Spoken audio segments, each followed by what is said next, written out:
नमस्कार।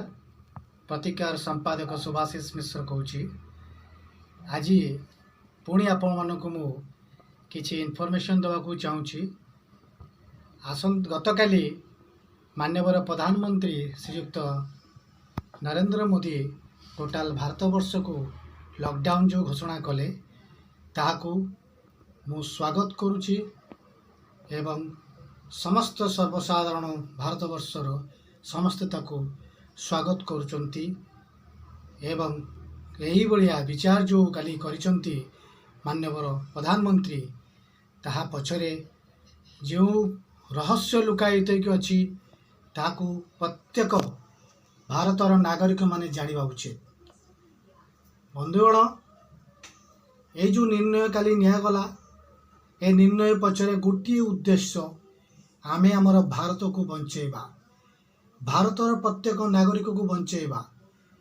यही महामारी जो विराट रूप नहीं पृथ्वी रे भारत रे ताहाको पुरे दवा नहीं।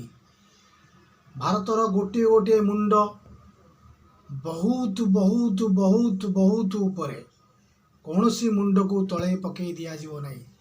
तेणुकरी नरेंद्र मोदी जो गतकालीर भाषण से आगुरी मध्य कही जे मेरे देशवासियों, मैं आप लोगों से 3 हफ्ते की टाइम मांग रहा हूँ, 3 हफ्ते आप मेरे को देना। से जिनसटा गतकाली से करके देखेले। यही जो वर्तमान आम आइसोलेटेड होगी सब घर भीतर रहा 21 दिन आ द्वारा 99% रु अबव भाइरस स्प्रेड हबार चांस कमी जीव। 99% रु अबव भावंतु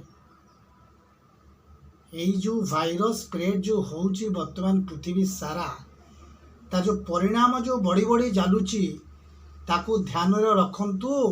21 दिन जदि आमे जगन्नाथ महाप्रभु भाया अनशन आम रहा आमे स्प्रेड करे दबा नहीं ताले आगो को आमर अवस्था केते भल हम भावतु।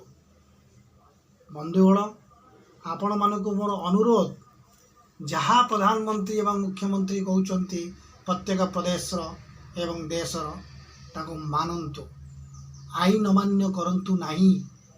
कारण यह एक सुनिश्चित भाव में एक विषय भाविबार विषय समय आसी भाविबार। समस्ते एकजुट होकि साहसर सहित सहयोगर सहित ताकू लागिबार अछि, ताकू बाहर करार अछि। गतकाली गोटे छोटिया घटनाटे मो कर्णपात होइछि, मो सोशल मीडिया द्वारा आपन को जणाइबाकू चाहूँगी। नयागढ़ जिलार जड़े आम खबर कागज जड़े प्रतिनिधि मते खबर देइतिले जे सेठी 4-5 जन असुस्थ मनीष जना पड़ुछि, तांकर किसी सिम्पटम जना पड़ुछि जे बहुत हुए से माने अफेक्टेड होइचंती। पंचायत तरफ तांको जो विभिन्न रकम जो दिया जाए जो होम क्वारंटाइन जो रखा जा व्यवस्था बोधे करा हेनी किंबा तांको आइसोलेशन रे रखार व्यवस्था करा हेनी बोली जेतिकी मो सूत्र खबर पाई। या विषय इन्वेस्टिगेशन कर आवश्यक आपण मानकर अच्छी नयागढ़वासी अच्छी। मुझे जाने ना यार केते सत्यता अच्छी से खबर पाई जे से माने सब आपणकर आमर जो एठू आसचंती आपणकर से जो केरल आसुले बोली खबर पाइछु। आमे से केरल आसबार किसी अफेक्टेड हबार सन्देह करा जाउची। तांको बदी पंचायत जो सरकार डिक्लेयर करचंती जो पंचायत ताको तदारक करेंगे देखिए ता विषय जन अवगत कर आवश्यकता अच्छी। तेणुकरी आप खाली नयागढ़वासी नु समस्त अनुरोध करुँची से प्रति ध्यान देवा उचित। जदि यार सत्यता थी तुरंत पदक्षेप नबार आवश्यकता अच्छी।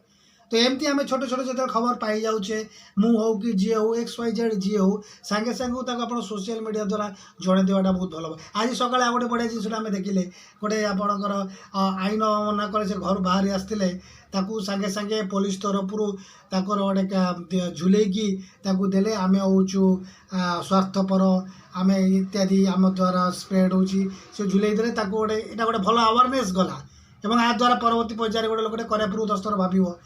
तो यही सब जिनस आउ गोटे जगार दस्तर माने कान धरिकी अड़बस कर तो बहुत बढ़िया जिनस कर गोटे अनुरोध आपण मोटे बाहर को बाहरतु नहीं अत्याधिक आवश्यक पड़े मेडिकल ड्यूटी दरकार पड़े जातु कि सकाल जाकि क्षीर फीर टेक आस घर बसतु चेष्टा करूँ सब घर रहा मात्र 21 दिन सब ठीक हो जगन्नाथ को महाप्रभु पाखे प्रार्थना करुच्ची समस्त सुस्थ सबल रुहतु भल रुहतु जय जगन्नाथ जय जगन्नाथ जय जगन्नाथ।